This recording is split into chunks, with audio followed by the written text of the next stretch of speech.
Welcome to Viral Watch Podcast, everybody, the most controversial podcast on the internet. I'm interviewing Thomas Moreno. He was supposed to be fighting Tim Lashley this past weekend. The guy ended up backing out within like hours' notice. Is that correct? Yes, sir. So, give us a little insight on that fight and like how it all came about. So this dude I've had a rivalry with, a competitive rivalry, I should say, for maybe about the last 5 years. We've gone back and forth on Facebook about having a potential fight, whether it was a uh, real fight on record or an exhibition. He could never really get cleared to do a real fight on record because he would refuse to take the EKS, the one of the medical tests that he needed. And he would always go back and say, "Oh, well, you know what? It's a financial thing, or I can't afford to take the test, or I don't want to take the test." Okay, so then I said, "Well, let's do an exhibition then," because he would always propose to do a fight, never want to do a real fight. But then I said, "All right, let's just do an exhibition." So we finally got a promoter in Ray Hill to book the fight, and he booked the fight for this past week, this past Friday. The build up to it was pretty fun. You know, I thought it was going to end with, of course, me victorious, but hours before the fight backed out, uh, or hours before the fight, it was fight time. He backed out of the fight saying, because in our match, we were supposed to do 1 round boxing, 1 round MMA.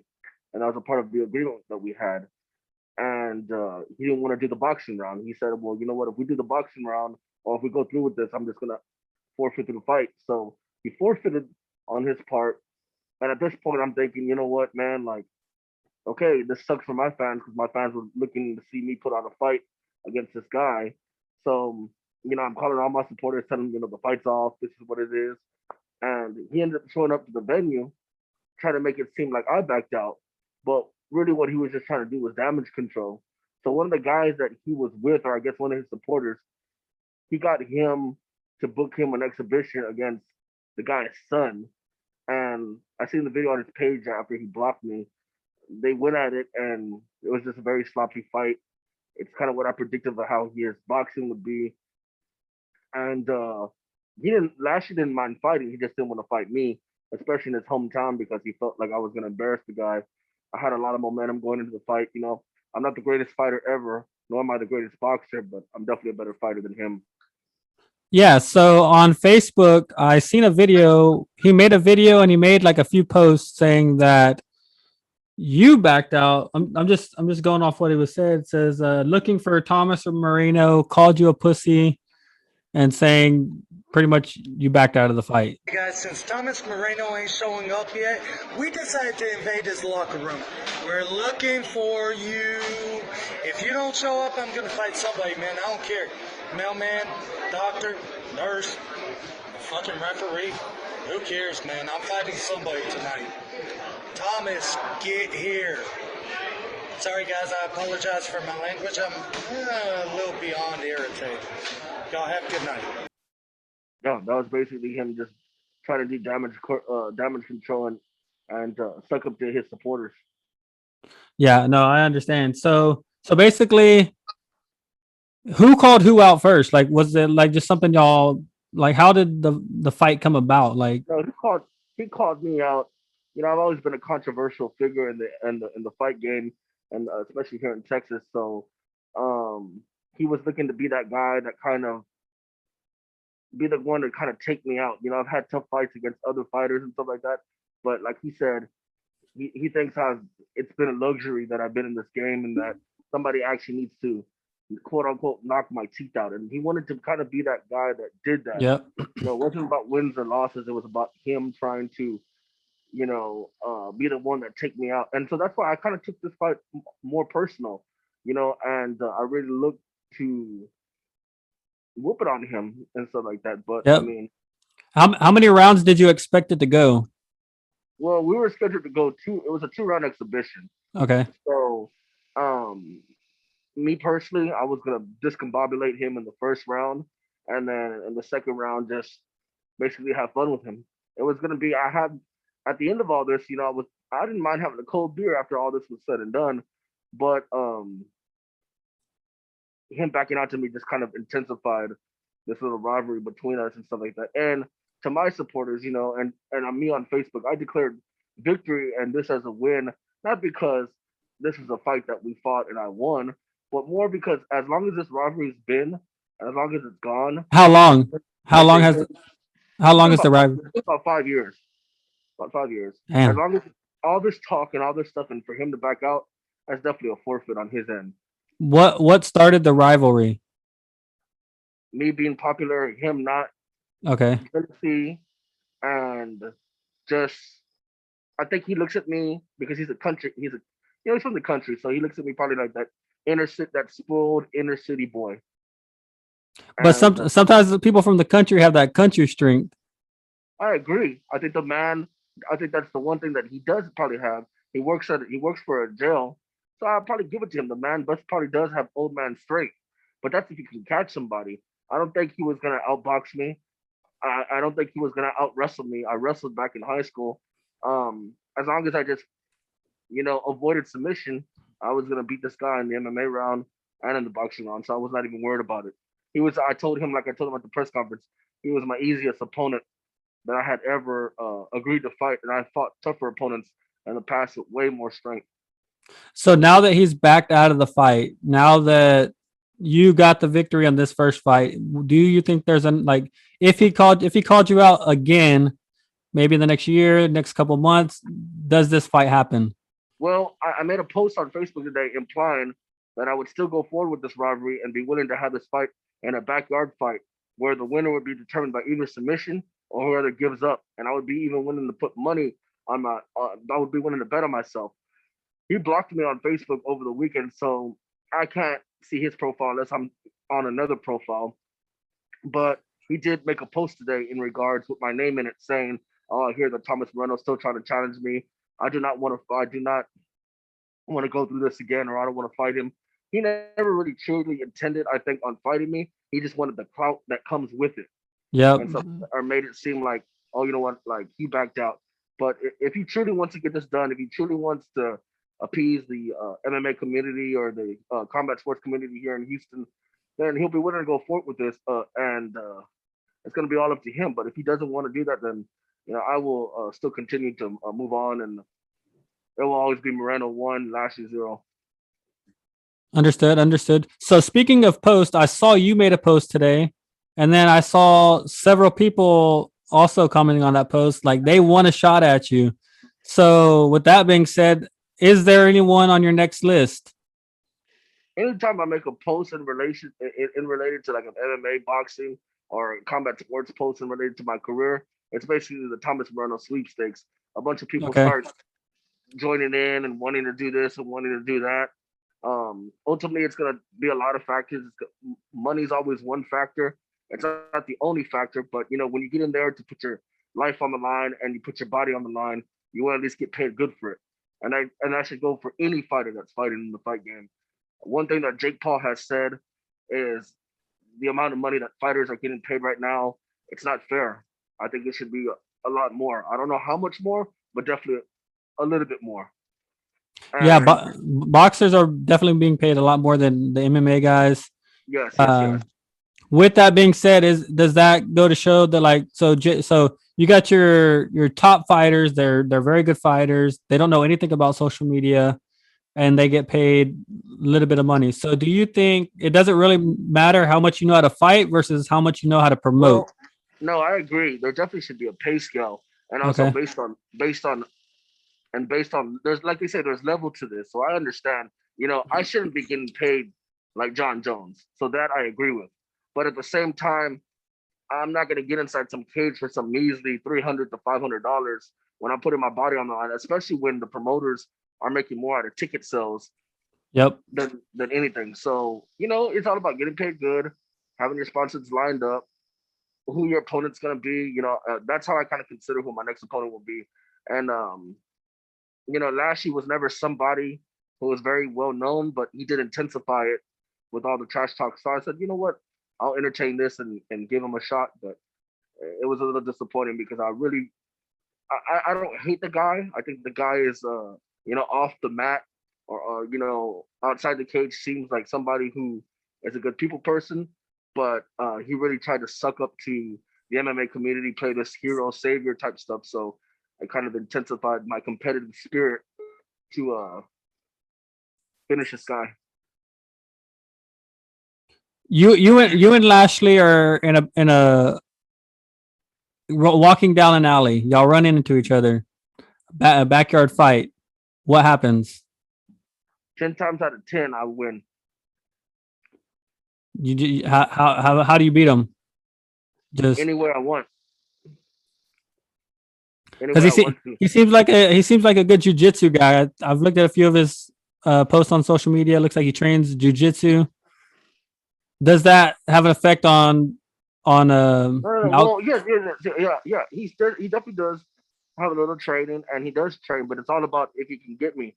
I'm not like I said, I'm very good at wrestling too. So if it's a wrestling contest, I win. If it's a boxing match, I win. If it's an MMA, I win. Yes, we're talking about more, okay, go ahead. yes, We're talking about yes, he has more MMA experience, but I feel like I'm fresher and I'm more well-rounded as of right now. Plus, the man's taken a lot of damage in his career as well. I never left a fight bloodied and bruised. He has. And if you're talking about in a back alleyway, well, that means anything goes. I'm betting myself all day on a match that anything goes.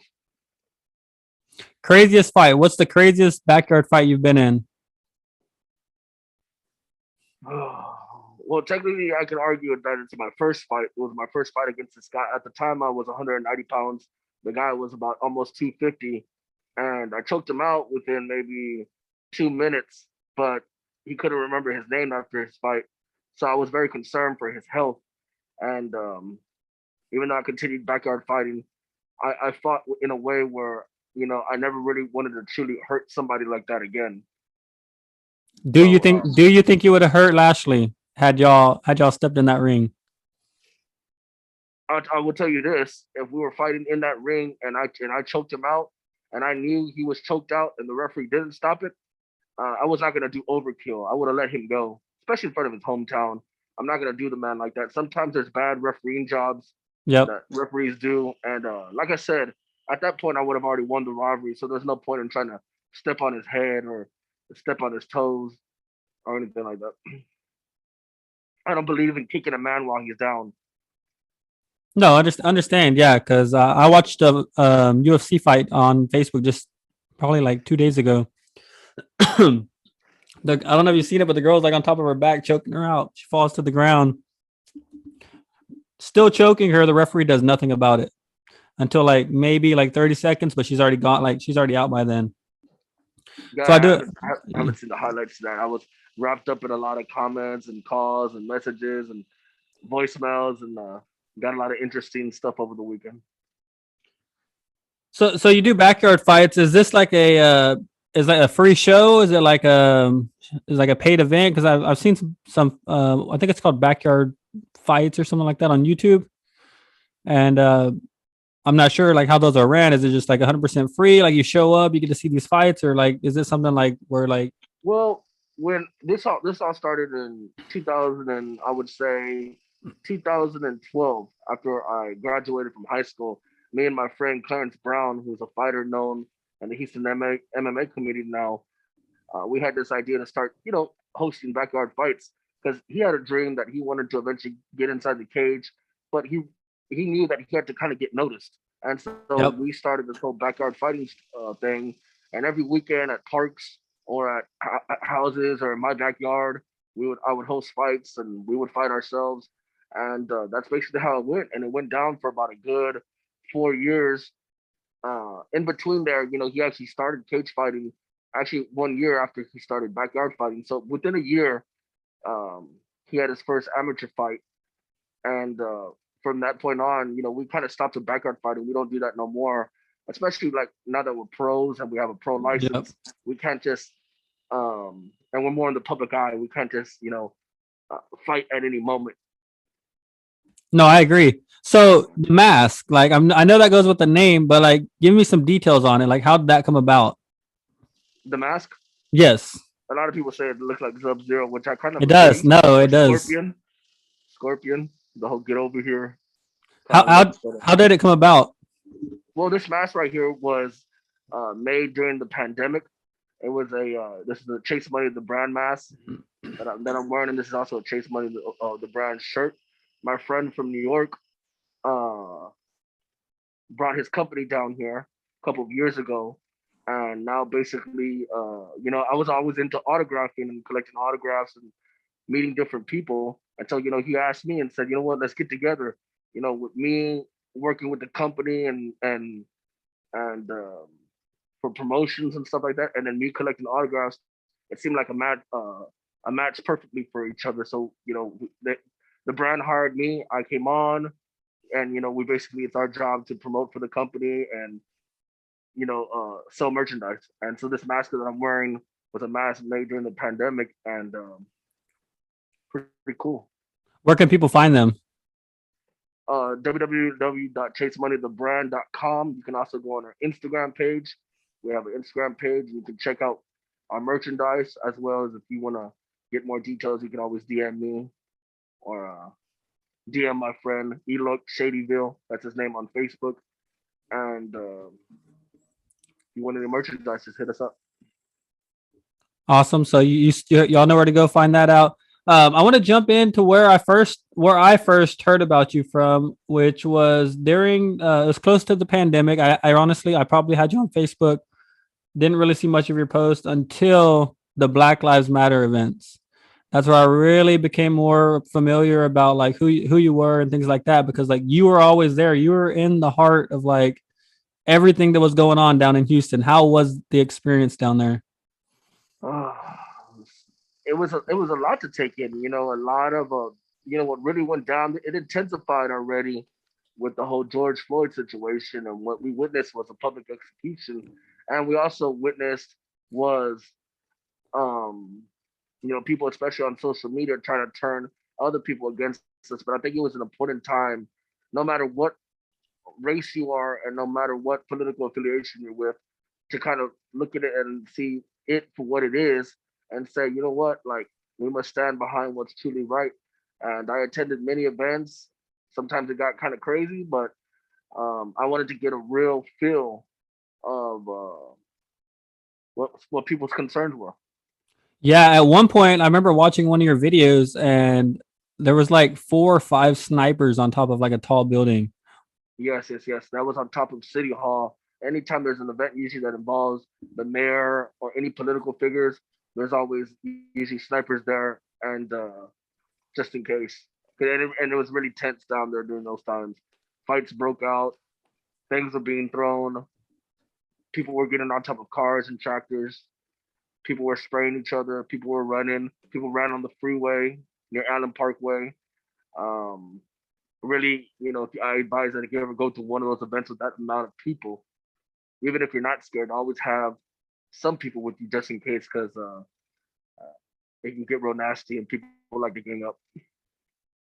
Yeah, no, I went to one back in my hometown, just like it was like a small protest, but it was nothing compared to like what was going on in the major cities, Austin, Houston, San Antonio.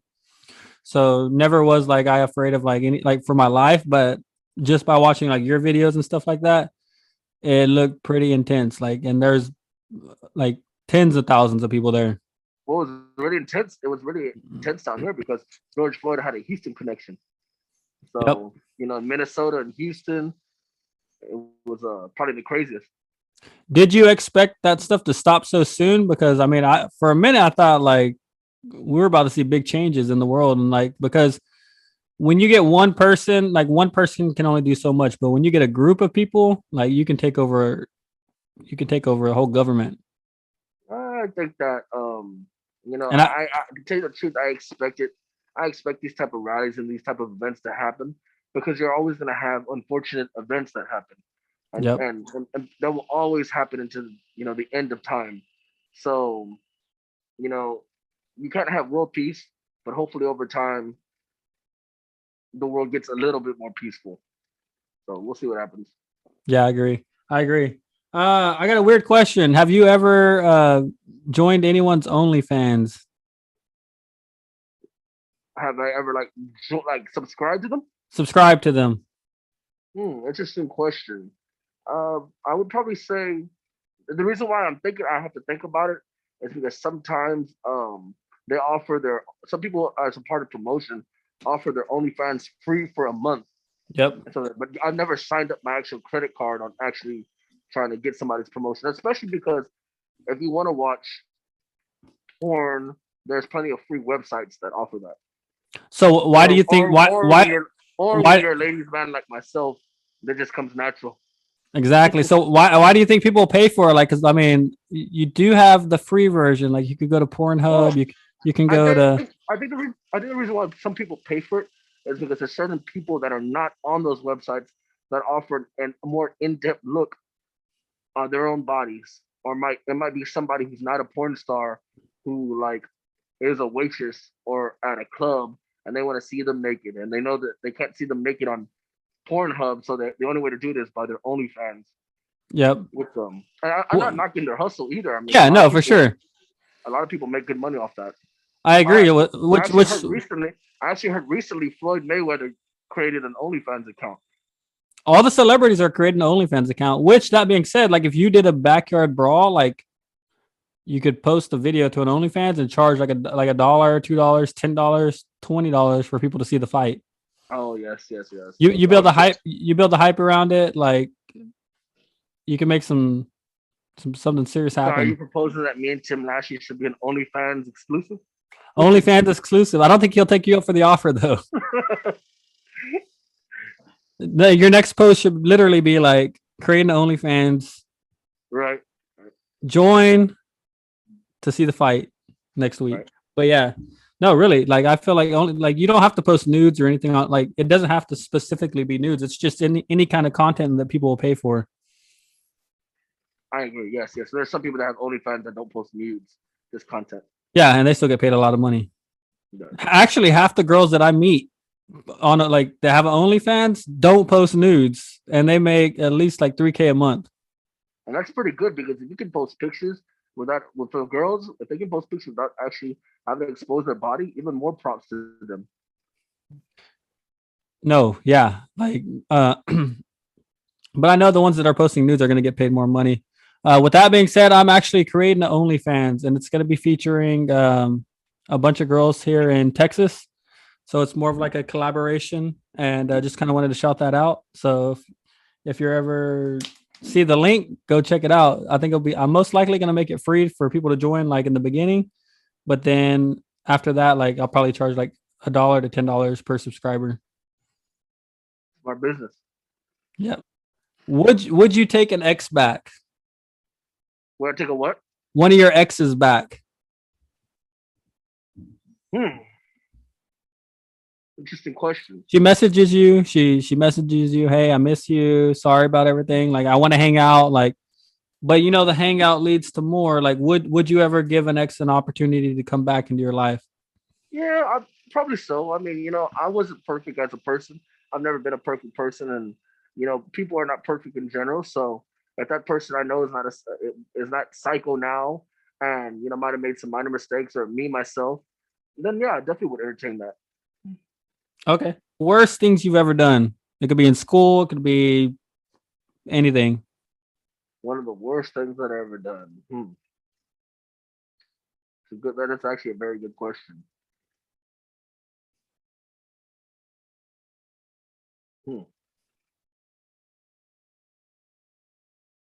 I might have to keep that. Okay. Myself. Yeah, no, I agree. We don't want the law coming after you. And then my last question is like, do we get a reveal of the mask? Oh, of course. Or do people let's go. So everybody can see this gorgeous face in this. Let's go. I always get criticized for my mustache sometimes. I don't know why. I look horrible with the mustache. I look like bad. I could barely grow one though, but I still look bad. But yeah, I appreciate you jumping on the podcast today. Oh, for sure. Yeah, I had a pleasure. Yep, and we'll see more of you, I'm sure. Oh yeah, you will. Where can people follow you at? Thomas Moreno on Facebook, Conquest57 on Instagram. I'm on Snapchat, but I'm really not on Snapchat much, so I'm more of a Facebook, Instagram kind of guy. And I'm sure somewhere in the future you'll be seeing me on your TV screens. So and OnlyFans. right? Let's go.